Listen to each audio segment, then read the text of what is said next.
Toyota Fortuner ស្រីឆ្នាំ2014មួយនេះប្រើម៉ាស៊ីន Mazut 3.0 លីត្រ 100 គីឡូស៊ីត្រឹមតែ 8 ទៅ 9 លីត្រ Mazut ពន្ធផ្លូវមួយឆ្នាំបច្ចុប្បន្នគឺនៅ 60,000 រៀលប្រភេទនេះគឺធន់ហើយបើនិយាយពីតម្លៃវិញគឺទីផ្សារនឹងល្អអត់ងាយធ្លាក់ថ្លៃទេហើយមួយគ្រឿងនេះដែរក៏តម្លៃត្រឹមតែ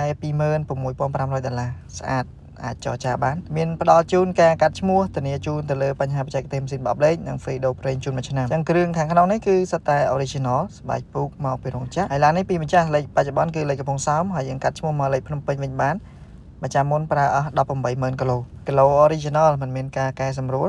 ហើយផ្នែកប្រព័ន្ធកំសាន្តគឺយើងអាចចាក់ CD VCD Bluetooth និងដោត USB បានប្រព័ន្ធកាពីតាអីគឺនៅដំណើរការទាំងអស់មានការធានាត្រឹមត្រូវពីក្រុមហ៊ុនហើយសម្រាប់បងប្អូនដែលមានតម្រូវការក្នុងការរំលោះបងប្អូនចាប់ពី 10% តម្លៃឡានរំលោះរយៈពេលរហូតដល់6ឆ្នាំក្រុមហ៊ុនទទួលដោះដូរគ្រប់ស៊េរីមិនថាតែ brand Toyota ឬក៏ brand ផ្សេងទទួលដោះដូរគ្រប់ស៊េរីទាំងអស់